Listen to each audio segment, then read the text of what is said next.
China is a very different kettle of fish from the rest of the tariff wars. The rest of the tariff wars, Trump intends to resolve by saying, if you've got any brains, we will agree to drop all tariffs against each other and we'll go into a free trade environment, which benefits the US, but it also potentially benefits the other countries as well. Because what we have seen in the Western world and in all the situations throughout history is when you increase protectionism and tariffs, you actually slow the growth of your own economy. That's not the case with what the US is doing with China. This is CBS Eye on the World. I'm John Batchelor. All the world gripped by the word tariffs. What does it mean for our future? Uncertainty is bedeviling Wall Street. However, I turn for certainty to Gregory Copley, my mentor, editor, and publisher of Defense and Foreign Affairs, writing most recently about the CCP, the Chinese Communist Party. People's Republic of China is a polite way to refer to the CCP, totally in charge, not only of the apparatus, the government, the infrastructure, the people, the money, but also the military. And what we're witnessing in the tariff dispute is a demonstration of China threatening. That's the word. Gregory, a very good evening to you.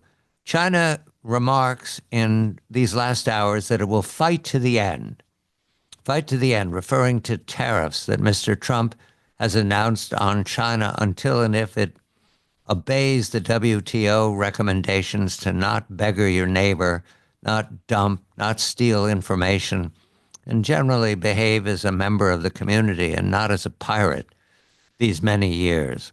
And China's response is belligerence and threats. Your analysis of China is that what we're witnessing is not a strong nation, but a nation that is cornered and without good options. Good evening to you, Gregory. Good evening, John. Great to be with you. And it is important to recognize that this global tariff war, which it appears to have been unleashed by President Trump in the United States, from the United States, is many different wars at the same time. The tariff wars which are underway between other trading nations is really an attempt to get the world back to a free trade environment.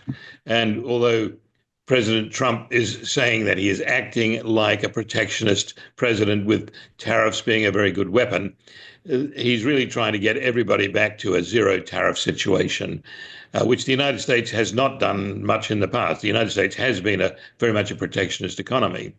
But with the Chinese situation, it's different. It's about tariffs and trades and protectionism, yes, but it is about the attempt to bring the Communist Party of China to its knees.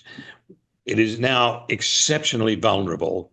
It is a Potemkin superpower, if you like, a paper tiger in many respects. That doesn't mean it's not dangerous, but it is very much a cornered animal, and it has behaved extremely irresponsibly to this challenge by President Trump.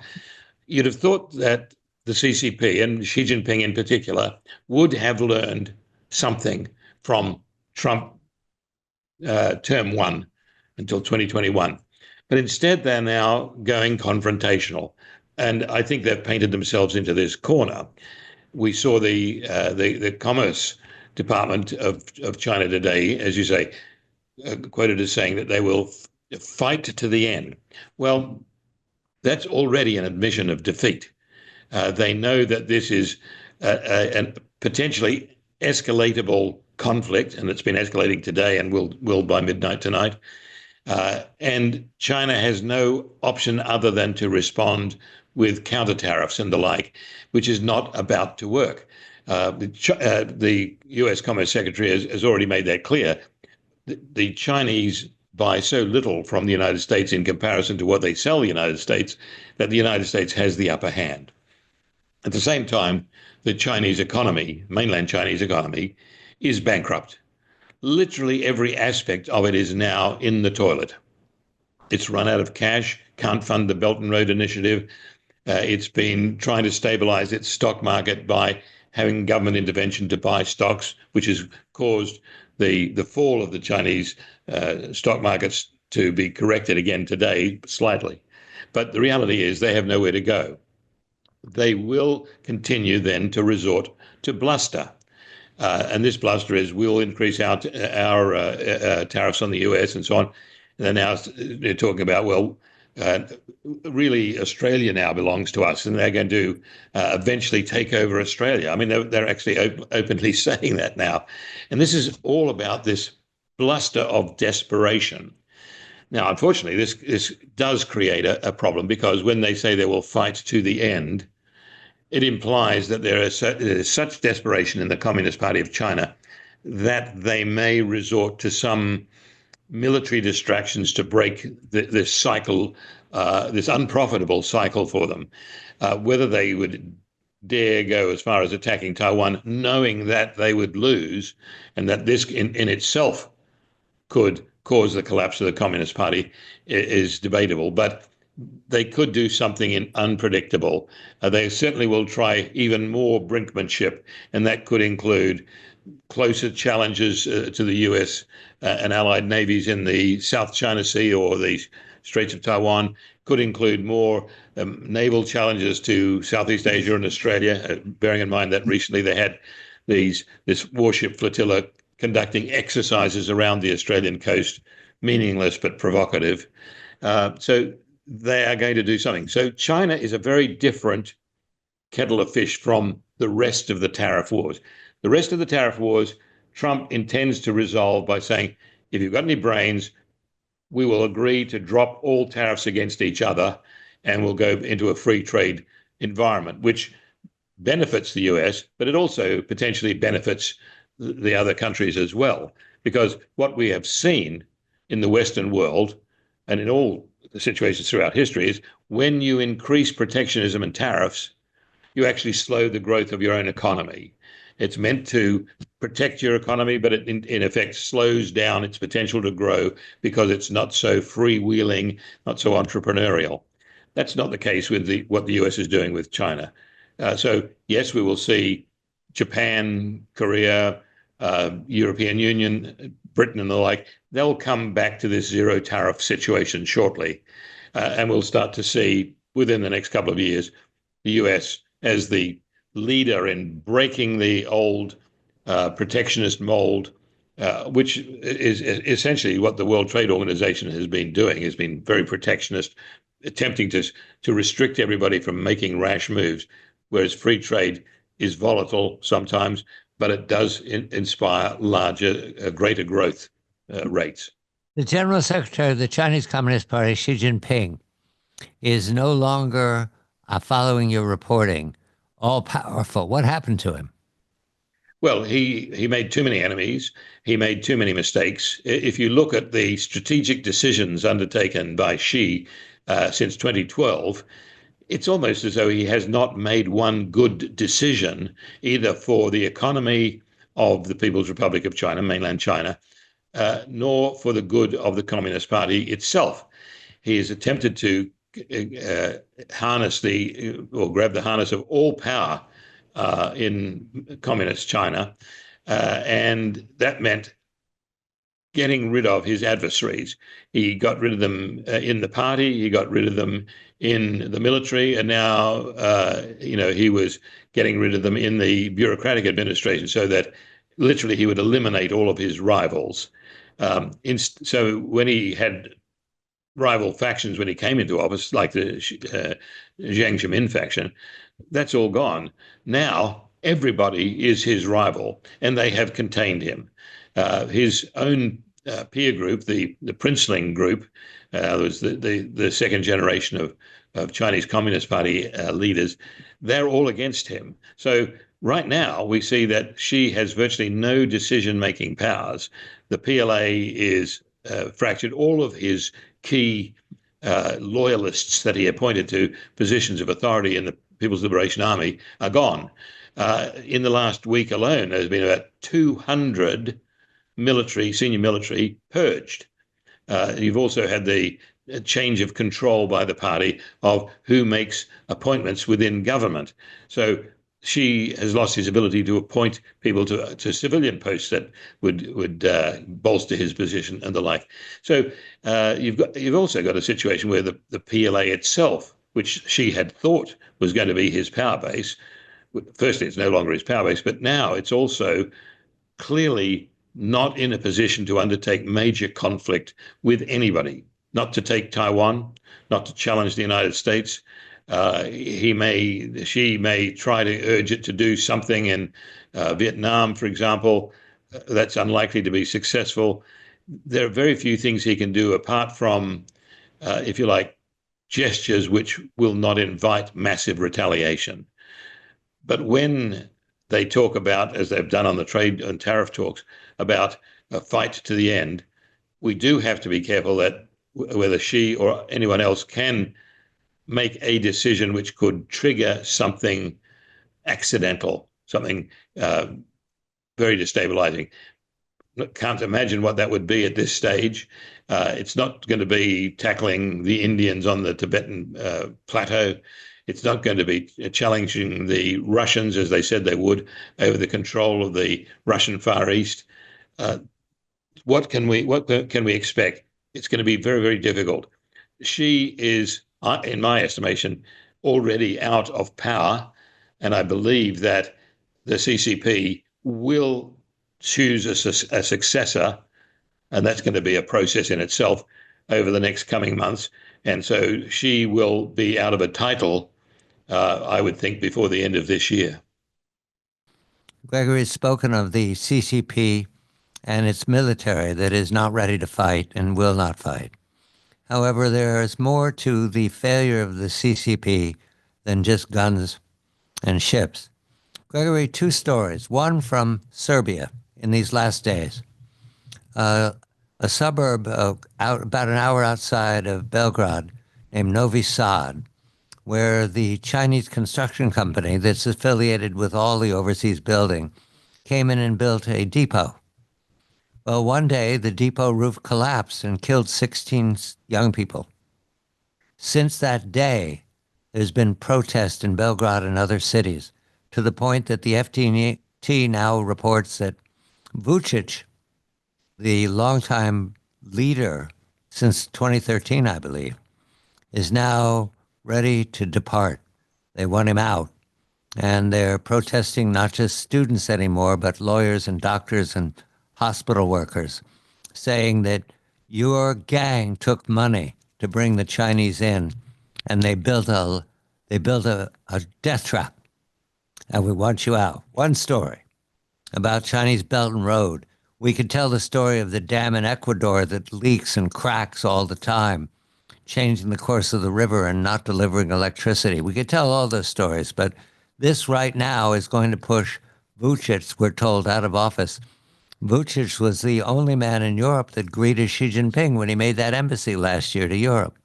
He went to Brussels for the EU, and then he stopped in Serbia. Well, that Vucic is going, despite the propping up of Russia and China. Second story. The night after Mr. Trump announced the Liberation Day reciprocal tariffs, a colleague of mine in Europe took phone calls from his factory in China, Pearl River Basin, electronics, small manufacturer, nothing of the state-owned enterprise, small, surrounded by small manufacturing. And what he conveyed, his colleague in the mainland, was that all of his neighbors are ready to quit. They can't do it. The tariffs that the U.S. is imposing break them. They have to let everybody go. They can't pay their bills. That's one little anecdote of manufacturing, but that's what puts a nation together. Those two anecdotes tell me that there's more trouble here than can be solved by changing Xi Jinping. Do I read that correctly? Well, yes. Yes and no. I mean, basically, the Communist Party of China is attempting to rebuild the economy. They tried to force Xi into opening the gates again to foreign direct investment and trade. Xi does not care about the economy and was unable to do it. So certainly, if the Chinese Communist Party is going to survive, it has to move to reinstate a normalcy in market economy. That's one thing. And certainly quality controls in manufacturing are going to be critical. The case in Serbia is different. I mean, you could look at Ethiopia, where literally all of the construction done there by the Chinese companies and state-owned companies included has been disastrous. The people are so angry at China in Ethiopia.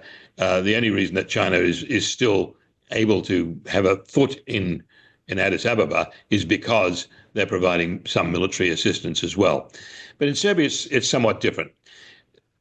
Firstly, a lot of people in the US pushed Belgrade and Vucic into dealing with China to get him away from what they thought was a potential Russian influence. And that has been fatal. The student revolts, if you like, protesting Vucic in recent weeks have not been about the Chinese problem, the Chinese trade and the like. It's been about a range of things. And we have to look at Belgrade as though it were Vienna in 1948. It is the center of the spy wars between East and West. And in this case, it's largely between the Russian intelligence services and the US intelligence services, the CIA predominantly.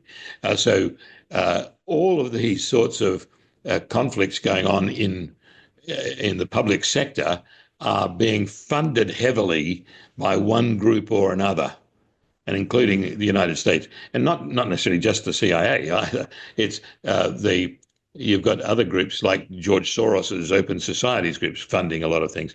But what we've seen recently is, for the first time, Washington has put in an American Serb, not State Department professional, as the new ambassador to Belgrade.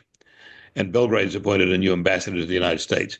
And Belgrade is more than happy to work with the US on issues of tariffs, one thing, and open trade with the United States. You know, the China section of that is not a major feature. Serbia, on the other hand, could go very much towards the US. Right now, we have a Supreme Court justice decision about the size of government.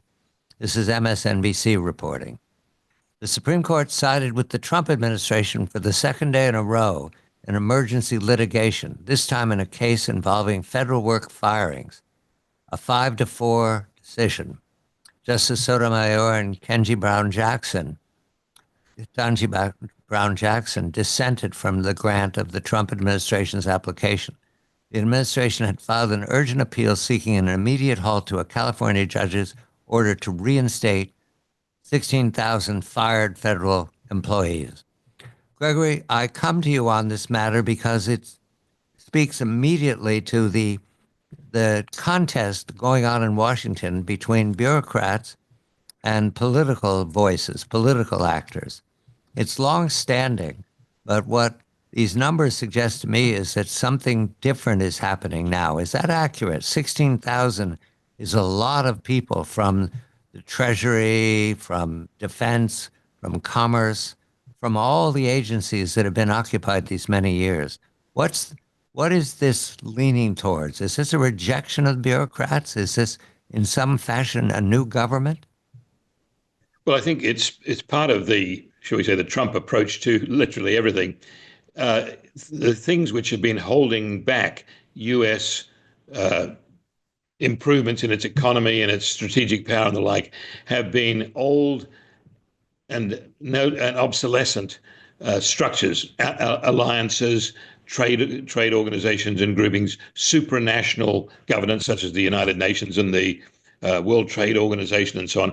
These have been holding back societies for a long time, and it's been in the interests of the bureaucrats to keep these things going. This is about process over outcomes, and the process people hate the outcomes people. People hate leadership because they make decisions and they go in new directions, and that mucks up everything. You've got to change everything, and life becomes uncertain.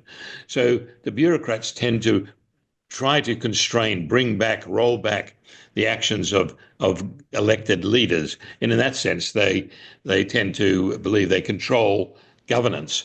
And in a sense, that really is the deep state that you've been talking about. And yes, Trump is saying, get rid of the mass of government employees, bring federal government back to its principal duties, and open up trade and life to the society in a way which enables growth, free thinking, and the like. Now, this is not a new phenomenon. We saw, you remember the great treasure fleets of Zheng He, the Chinese admiral, in the early 13th century. And he was enabled to do that by an emperor who saw his vision and put the Chinese fleet to sea. And they basically were then becoming the world's first great superpower. However, by the time Zheng He was ready to go on his next round of operations and he came back to China, a new emperor was in place who reinstated the role of the mandarins, and the mandarins comprehensively suppressed the political decisions. So, and that's what we've been seeing occurring in the last couple of hundred years in the West, the rise of the mandarins. The British TV series Yes Minister was a classic on that. It showed how the bureaucrats could subvert the will of the politicians. And Miles Copeland, the great CIA guy who was an author, talked about the State Department being run by subvision. In other words, supervision from below. And Al Haig, when he was working for me, said, after he'd retired as Secretary of State, said, when I got appointed Secretary of State, I thought that meant that I ran the State Department, but he was quickly disabused of that notion. And so Trump's definitely trying to bring the scale of government back to its intended purpose, in a sense. The Constitution guiding the overall philosophy, and politicians making decisions which are then implemented by civil servants and by the military. So we're going through that cycle, which has been gone through everywhere around the world, and that's how nations either revive or they perish if they continue down the path of excessive legislation, excessive bureaucracy. So right now, we're seeing this great period of disruption in all sectors of the United States because President Trump thinks he's got maybe 4 years to do this. Blow up the old treaties, build up new alliances, build up new free trade operations, which is to the advantage of U.S. entrepreneurship, and reduce the amount of red tape, bureaucracy, and restrictions on society. So that's where we are today. Arsenal of democracy. My information for some years has been that we do not have adequate dry docks for our submarine fleet and our surface fleet. We do not have adequate shipbuilding to match anywhere near the ambition of the Trump administration, the first one to get to 350 so ships. We do not have the worker base to service those dry docks we don't have and the shipbuilding yards we don't have. And there's a hurry up to find substitutes. Can it be done, Gregory? Or have we already lost this contest? Well, you'd have lost the contest if things had continued to go the way they were, with the U.S. public not interested in, shall we say, dirty work, not in my backyard type of operations. But we only have to look back at the Reagan administration with the 600-ship Navy under Navy Secretary John Lehman, and it can be done. But the U.S. is starting to attract new shipbuilding capabilities, both from Korea and from Australia, which has been building shipyards and is now working on the nuclear submarine construction program. The Australian government, as part of AUKUS, has contributed several $1 billion to the United States to help rebuild the Navy's nuclear submarine construction program, which was allowed to run down just literally because of bureaucracy, laziness, and the like. And now the fire has been lit again. And so the possibility is that they can rebuild that base. It's going to be a difficult task, and it is going to be partly made possible by the restoration of not only investors, but trade skills. The obsession with tertiary education being only related to computers and, if you like, abstract skills has got to be balanced by tertiary skills also being in the trade sector, and part of the new defense industrial base, because we are moving from the old defense industrial base to the new one. And I was engaged in that in the United Kingdom in the 1990s when I took over a number of shipyards, and we started building ships more economically than South Korea and at a better quality because we employed total workforce flexibility. We employed innovative techniques combining computerized skills with great human skills. That's the key. You've got to retain great human skills as well. And we were doing wonderful things with that. But now we're also moving into this new defense technology arena with things like 3D printing and the like. And even in Australia, they are now able to and have been producing hypersonic glide vehicles built by 3D printing. And they can be built, these things can be built in a few days. And that scale and that speed will increase dramatically as we move forward. So the old defense industrial base is going to have to abandon a lot of its Rust Belt approach and move into the new technologies of 3D printing, of innovative work practices, particularly. And obviously, we're not looking at 3D printing to build warships or submarines, but there are components which can be using that technology. But there are a raft of new technologies. Not only that, it introduces new doctrinal approaches, how you fight wars, so that you're using new technologies, unmanned underwater vehicles, unmanned aerial vehicles and ground vehicles. All of these are going to play a part in reducing the size of things, increasing the lethality and maneuverability of forces and the like. So abandoning some of the old technologies is going to be critical. And this is not going to be good for the Lockheed Martins, the Northrop Grummans and the Boeings and so on.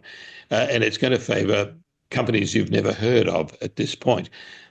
In the meantime, the United States is now going through a period where it's peaked in its sale of major aerospace things like F-35s. That's reaching the end of its cycle as the US moves towards its sixth generation fighter, the F-47. That won't be available for some years. So in the meantime, we're going to see other countries developing different sources of weapons, and other countries building up their rebuilding, if you like, their defense independence by having sovereign, low cost but high output new types of weapons. Turkey was able to do that with unmanned aerial vehicles. Even Iran was able to field huge advantages in drone warfare, even with very low technology and low precision. But so there are all manner of things out there which are going to create this new defense industrial base. And my betting would be that the old defense industrial base will have to invest in these new technologies as quickly as possible. And they are, but they're applying old management techniques to it, which means that a lot of the companies, subsidiaries of Textron and the like, are building innovative new things, but at very, very high cost, whereas countries like Turkey, Korea, Japan, Australia are building equal or better quality at lower price. Is the slimmer government, able to adjust to a future that you just outlined for in the defense industrial base? Are they ready to change with the evolution of manufacturing? I believe so. And I think the slimmer the government, the more flexible it will be. It was with the slim government, if you like, when Teddy Roosevelt was, I think, Undersecretary for the Navy, that he was able to make decisions which were profound in their salvaging, if you like, or construction of the United States naval capability to a world-class capability, which literally put the United States where it is today. I'm talking about the acquisition process, which is enormously overregulated. Well, regulated, let me put it this way. I won't judge. And is something that the Navy complains about all the time. I don't know about the other services. Is that part of the subvision, Gregory, that holds on? The people, I've been told that the Defense Department The people who don't come and go with administrations call themselves the weebies, as in we be here forever. Yeah. Well, that's the difference in Washington. You talk about the short timers and the long timers. The Yes. short timers are the bureaucrats, and yes, that can be effective. In the early stages of the Cold War, the Pershing One battlefield nuclear missile was conceived as a concept, designed, built, and fielded within 9 months. When they went to do an improvement from Pershing 1 to Pershing 2, that process cost hundreds of times more than Pershing 1 and took 10 years to field. Now, that's the result of too many people second guessing the others. And we do see that in the Navy today. We see when the Marines want a fast vessel to go into the Pacific as an amphibious vessel, the Navy says, no, we'll take care of that for you. And they come up with minor evolutions of World War II landing craft technology, which can't travel 1,000 or 2,000 nautical miles at 20 knots or 18 knots. They give you something that can travel a half a mile at 5 knots and delivering a troops on the beach who are so seasick that they can't even fight. So really, the Marine Corps went around the Navy and started leasing these new technology vessels rather than allowing the Navy to control what they were doing. So there's a willingness there on the part of people who see what they need to do but are being hamstrung by bureaucrats. And I think that's really the key difference in the military. There are some of the military that see their job as achieving objectives, strategic goals, and others who see themselves as process. We will take care of the delivery of manpower and weapons and systems, but we have to make sure everything is perfectly right, and we tried and true, and we go through tribunals and committees and so on. The reality is that a dynamic society takes risks, makes decisions, and is outcomes oriented, whereas we see that the bureaucrats, not all of them, obviously, a lot of them are extremely loyal and capable, but the bureaucratic mentality is process oriented because they need to have that process. But when process orientation outweighs outcomes orientation, you have a paralyzed society, you have a faltering economy, low growth, and the inability to be flexible and nimble enough to meet threats and opportunities. The good news, King Charles and Queen Camilla visited the Colosseum, the second day of their state visit to Italy. Earlier in the day, the King and Queen, I'm following the report from Europe, met with Italian President Sergio Mattarelli and his daughter, First Lady Laura Mattarelli. All wonderful. The King looks extremely excited, Gregory. He's not going to meet the Pope because the Pope's still recovering, but this is more of Charles's hard work to knit together the continent. Is it working? Oh, it's working in a dramatic scale. We've seen it with the other state visits which King Charles has undertaken in the last couple of years, but this one is so dramatic and so, in a sense, anti-EU because the fervor is for continuity. It's for, if you like, the love of the overarching symbolism of leadership. And you have to bear in mind that this is also very strategic. Who is the great partner of the United Kingdom in building the new sixth generation fighter, which British Aerospace has called the Tempest? It's Italy and Japan. They are the partners with Britain in this, and this breaks it out of the EU mold, gives Italy the chance to use its extremely advanced aerospace industry on a cutting edge platform delivery, and that's well underway. But more than that, we see the king exciting the entire Italian population. Looking at the crowds today outside the Colosseum, it was magnificent. The surge of crowds, so enthusiastic, wanting to touch the king. And then, of course, he met with the Quirinale Palace with the president there, Mattarella, and he's tomorrow, of course, will be addressing the joint houses of Parliament and will meet with the Prime Minister, who's enthusiastic about this as well.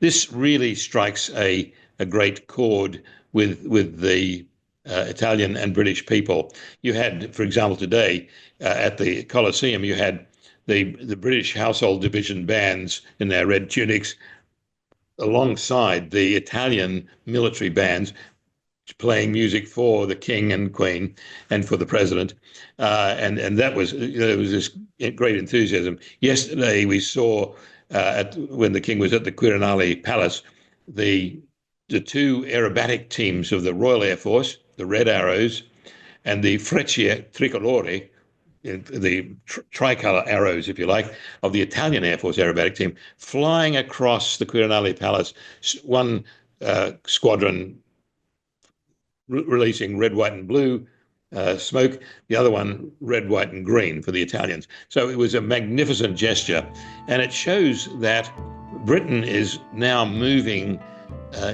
back into strengthening the national identities of these various states. And the king looked very healthy in it as well, which was a great treat to see. Gregory Copley, editor and publisher of Defense and Foreign Affairs, the King Charles Report, our favorite moment of the week. All the rest is to build up to King Charles on the road. It's CBS Eye on the World. I'm John Batchelor.